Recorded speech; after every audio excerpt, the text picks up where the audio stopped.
Juniors, Talitakum. Kita berjumpa lagi di Talitakum Junior. Bersama-sama kita belajar mengenal Tuhan kita, Yesus Kristus, melalui Alkitab, mulai dari kitab Kejadian, kitab yang pertama, sampai kitab terakhir, yaitu kitab Wahyu. Ada 66 kitab atau buku di Alkitab kita. Jadi kita akan belajar mengenal Tuhan kita dari 66 kitab yang ada itu. Banyak ya. Kenapa banyak? Nah, anak-anak masih ingat pelajaran tentang apa itu Alkitab?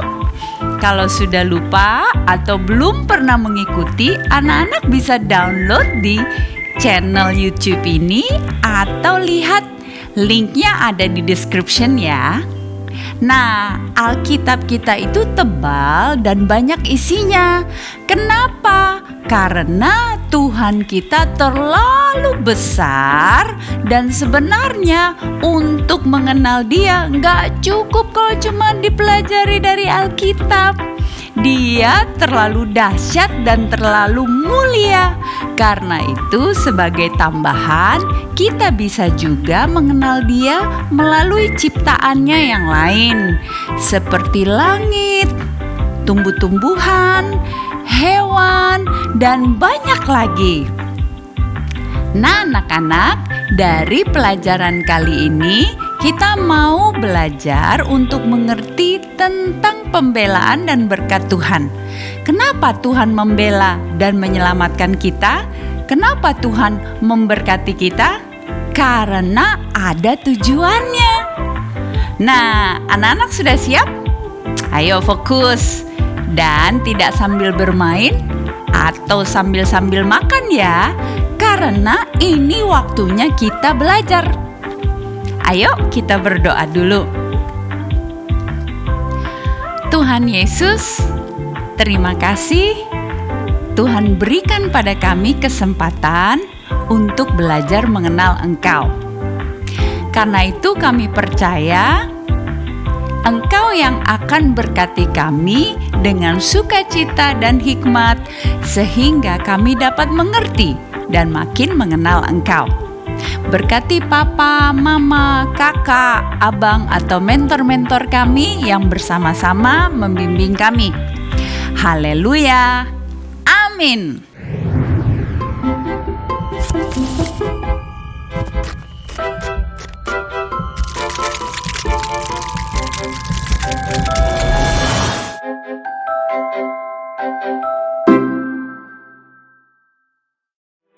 Oke anak-anak, sekarang ambil Alkitab kita ya. Kita akan membaca dari kitab Kejadian pasal 14 dan 15. Kita ikuti membaca bersama dengan teman kita Noah.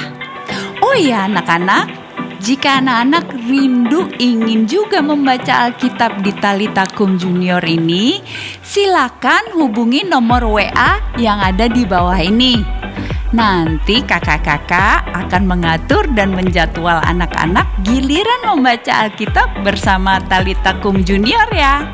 Oke, silakan Noah. Shalom teman-teman Talitakum. Kejadian 14. Abram mengalahkan raja-raja di timur dan menolong Lot. Pada zaman Amrafel, Raja Sinear, Ariok, Raja Elasar, Kedorlaomer, Raja Elam, dan Tideal, Raja Goyim terjadilah bahwa raja-raja ini berperang melawan Bera, Raja Sodom, Bisya, Raja Gomora, Sinab, Raja Atma, Siemeber, Raja Jeboim, dan Raja negeri Bela, yakni negeri Joar.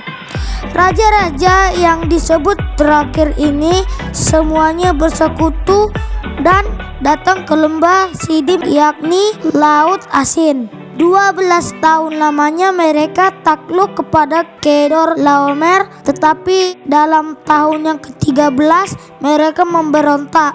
Dalam tahun yang ke-14 datanglah Kedor Laomer serta raja-raja yang bersama-sama dengan dia, lalu mereka mengalahkan orang Refaim di Aserat Karnaim, orang Juzim di Ham, orang Emim di Syawe Kiryataim, dan orang Hori di penggunungan mereka yang bernama Seir sampai ke El Paran di tepi padang gurun. Sesudah itu baliklah mereka dan sampai ke En Mispat, yakni Kades, dan mengalahkan seluruh daerah orang Amalek dan juga orang Amori yang diam di Hazezon Tamar. Lalu keluarlah raja negeri Sodom, raja negeri Gomora, raja negeri Atma, raja negeri Zeboim, dan raja negeri Bela, yakni negeri Zoar, dan mengatur barisan perangnya melawan mereka di lembah Sidim. Melawan Kedor Laomer, raja Elam Tideal, raja Goim, Amrafel, raja Sinear, dan Ariok, raja Elasar. 4 raja lawan 5. Di lembah Sidim itu di mana-mana ada sumur aspal. Ketika raja Sodom dan raja Gomora melarikan diri, jatuhlah mereka ke dalam, dan orang-orang yang masih tinggal hidup melarikan diri ke pegunungan. Segala harta benda Sodom dan Gomora beserta segala bahan makanan dirampas musuh, lalu mereka pergi. Juga Lot, anak saudara Abram, beserta harta bendanya dibawa musuh, lalu mereka pergi sebab Lot itu diam di Sodom. Kemudian datanglah seorang pelarian dan menceritakan hal ini kepada Abram. Orang Ibrani itu yang tinggal dekat pohon-pohon terbantin, kepunyaan Mamre, orang Amori itu saudara Eskol dan Aner, yakni teman-teman sekutu Abram. Ketika Abram mendengar bahwa anak saudaranya tertawan, maka dikerahkannya lah orang-orang yang terlatih, yakni mereka yang lahir di rumahnya, 318 orang banyaknya, lalu mengejar musuh sampai ke Dan. Dan pada waktu malam berbagilah mereka, ia dan hamba-hambanya itu, untuk melawan musuh. Mereka mengalahkan dan mengejar musuh sampai ke Hoba di sebelah utara Damsyik. Dibawanya lah kembali segala harta benda itu.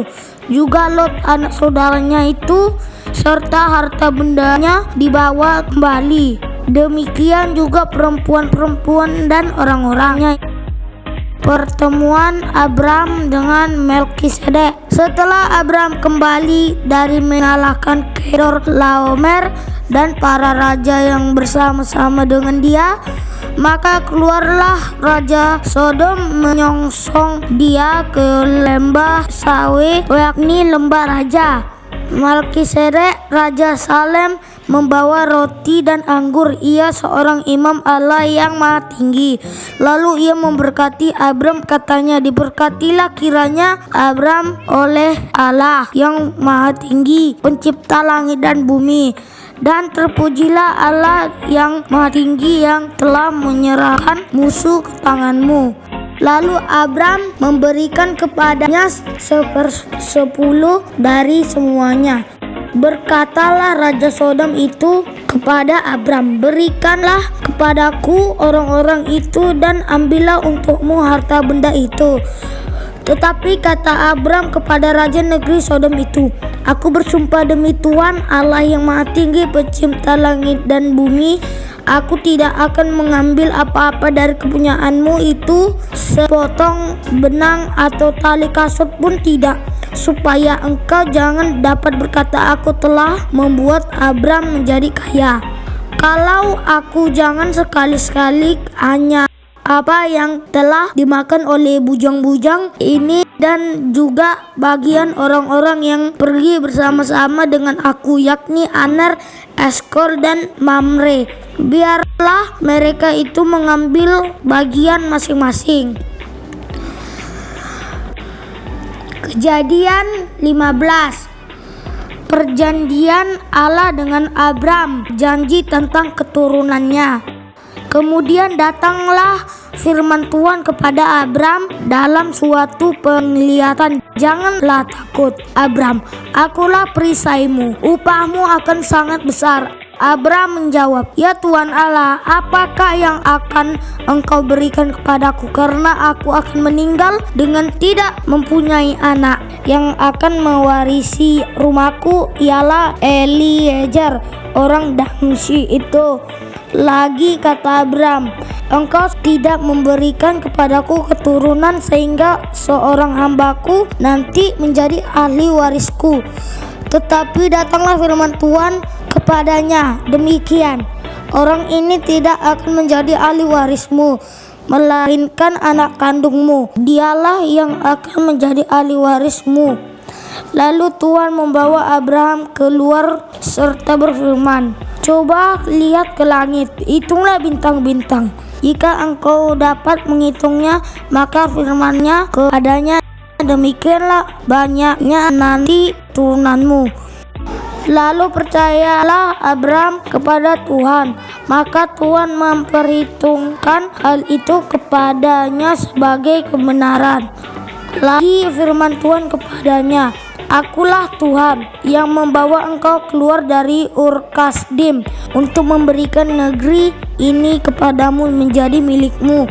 Kata Abram, ya Tuhan Allah, dari manakah aku tahu bahwa aku akan memilikinya? Firman Tuhan kepadanya, ambillah bagiku seekor lembu betina berumur 3 tahun, seekor kambing betina berumur 3 tahun, seekor burung tekukur, dan seekor anak burung merpati. Diambilnyalah semua itu bagi Tuhan, dipotong 2 lalu diletakkan bagian-bagian itu yang satu di samping yang lain. Tetapi burung-burung itu tidak dipotong 2. Ketika burung-burung buas hinggap pada daging binatang-binatang itu, maka Abram mengusirnya. Menjelang matahari terbenam, tertidurlah Abram dengan nyenyak, lalu turunlah meliputi gelap gulita yang mengerikan.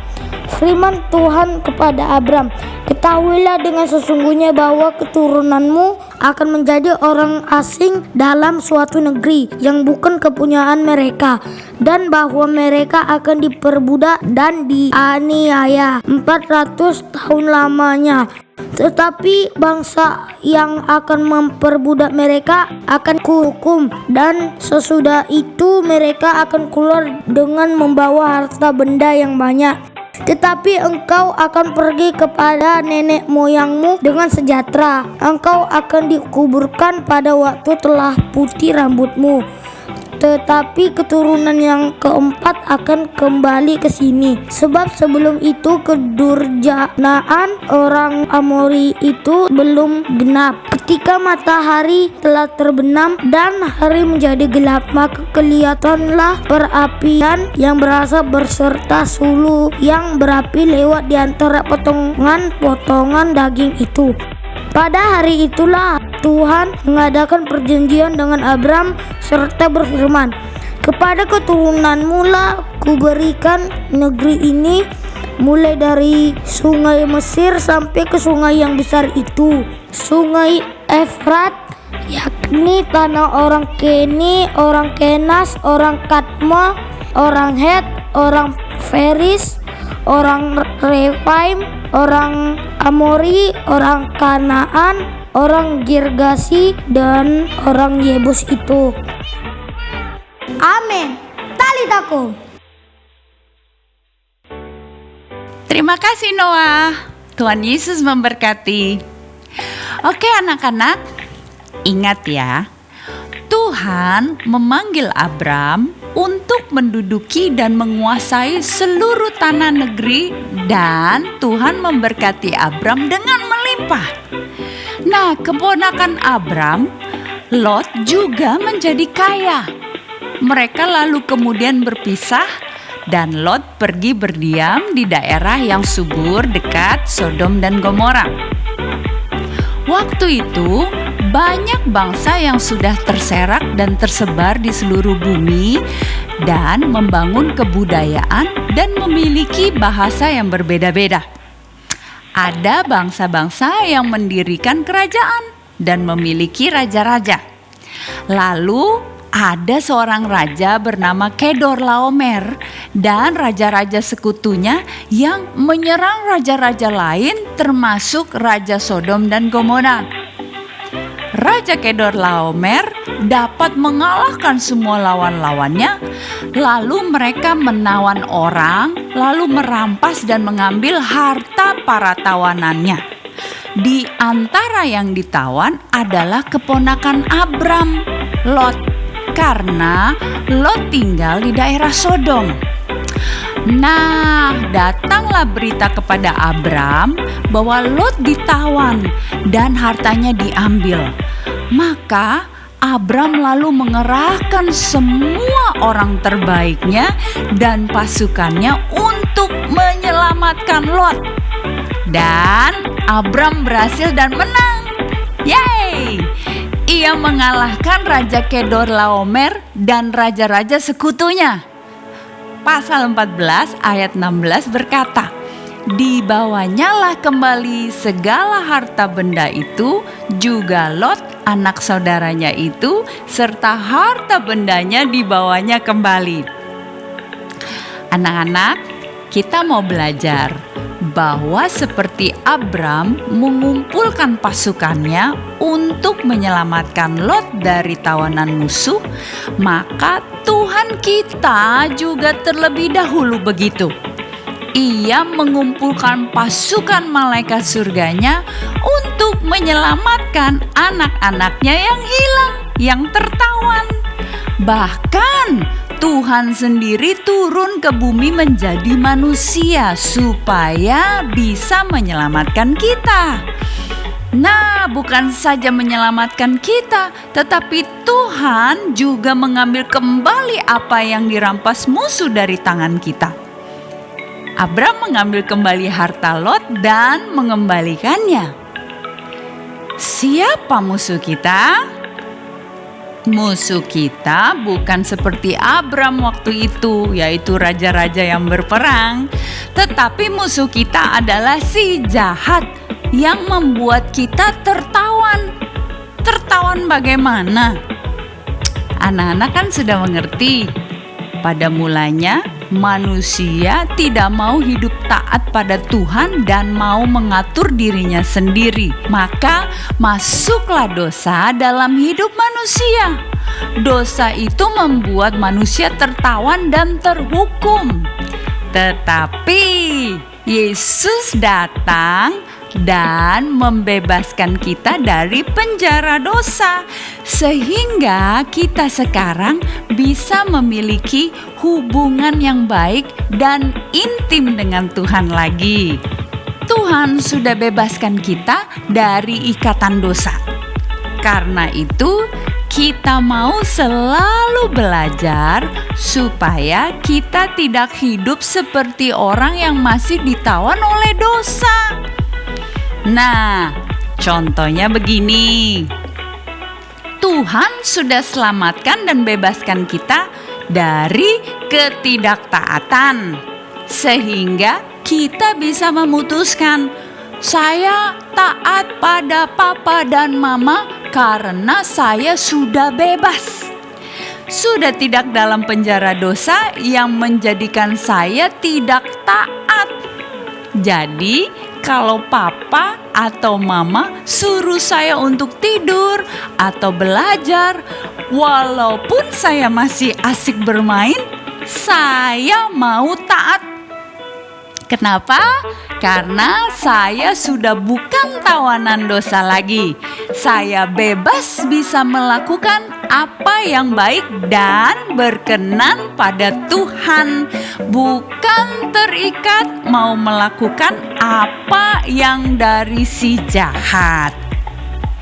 Nah, anak-anak bisa diskusikan lagi sama papa, mama, atau mentor anak-anak.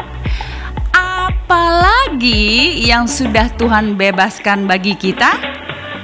Oke anak-anak, kita mau mengerti bahwa Tuhan yang memanggil Abram dan memberkati dia. Tuhan hadir sebagai imam besar Melkisedek dan memberkati Abram. Di pasal 14 ayat 18 dan 19 berkata, Melkisedek, Raja Salem, membawa roti dan anggur. Ia seorang imam Allah yang maha tinggi. Lalu ia memberkati Abram, katanya, diberkatilah kiranya Abram oleh Allah yang maha tinggi, pencipta langit dan bumi. Tapi Abram yang sudah tua kemudian bertanya pada Tuhan.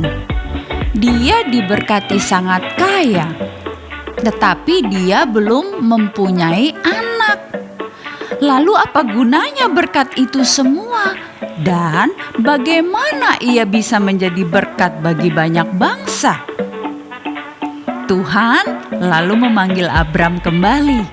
Pasal 15 ayat 5 dan 6 berkata, lalu Tuhan membawa Abram keluar serta berfirman, coba lihat ke langit, hitunglah bintang-bintang, jika engkau dapat menghitungnya. Maka firman-Nya kepadanya, demikianlah banyaknya nanti keturunanmu. Lalu percayalah Abram kepada Tuhan.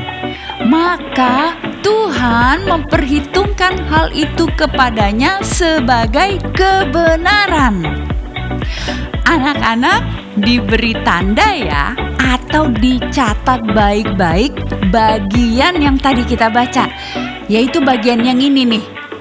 Lalu percayalah Abram kepada Tuhan, maka Tuhan memperhitungkan hal itu kepadanya sebagai kebenaran.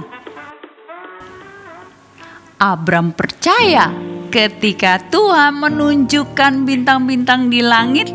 Tuhan berbicara bukan saja tentang keturunan Abram yang akan sangat banyak, tetapi Tuhan mengingatkan Abram tentang apa yang Tuhan rencanakan, yaitu bahwa Tuhan memiliki rencana yang besar bagi dunia ini.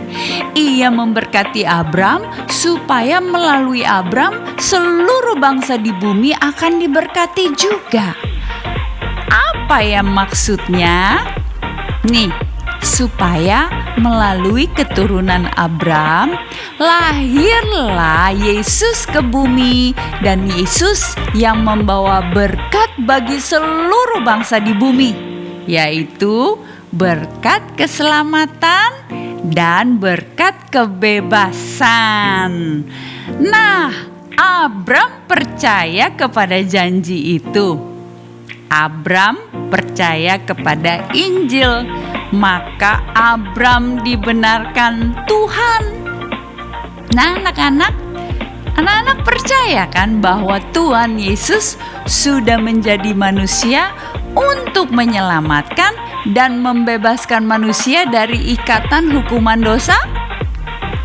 Kita yang percaya pada Tuhan dan karyanya itu pada Injil, kita dibenarkan juga oleh Tuhan seperti Abram.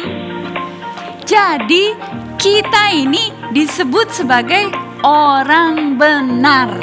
Yes, bukan karena kita hebat melakukan hal-hal yang benar, tapi karena kita percaya Tuhan yang benar itu telah selamatkan kita. Maka kita dibenarkan juga. Karena kita dibenarkan oleh Tuhan, maka kita bisa melakukan hal-hal yang benar dan bisa taat pada Tuhan. Yang terakhir nih anak-anak, seperti Tuhan memberkati Abram, Tuhan memberkati kita juga. Tapi untuk suatu tujuan, bukan supaya kita nikmati sendiri loh, yaitu supaya melalui kita banyak orang diberkati juga. Diberkati dengan apa? dengan keselamatan dan kebebasan melalui Yesus Kristus yang hidup di dalam kita. Jadi Tuhan mau melalui kita orang lain dapat percaya pada Tuhan Yesus dan menerima keselamatan. Caranya bagaimana? Dengan cara kita berdoa bagi mereka yang belum percaya pada Tuhan Yesus, atau kita bersaksi pada teman yang belum percaya pada Tuhan Yesus, atau dengan berbuat baik pada orang lain yang belum percaya pada Yesus. Masih banyak lagi caranya loh. Anak-anak bisa berdoa dan minta hikmat dari Tuhan supaya melalui anak-anak banyak orang diberkati. Ayo kita berdoa sekarang ya. Katakan bersama-sama Mami Maya. Tuhan Yesus, aku percaya bahwa keselamatan datang daripadamu saja. Aku juga percaya bahwa Engkau mau supaya semua orang dapat diselamatkan. Karena itu, aku berdoa, pakai aku Tuhan, supaya melalui hidupku, keluargaku, teman-temanku, orang lain dapat mengenal dan percaya kepadamu sebagai Tuhan dan Juru Selamat mereka. Terima kasih Tuhan, Engkau sudah selamatkan aku. Haleluya. Amin. Nah, anak-anak, ingat tetap terus berdoa bagi keselamatan orang lain. Tetap terus baca firman Tuhan, memuji dan menyembah Tuhan. Kita menjadi berkat bagi banyak orang, terutama bagi papa, mama, dan kakak, adik, dan keluarga kita. Sampai jumpa di pelajaran selanjutnya. Talita kum.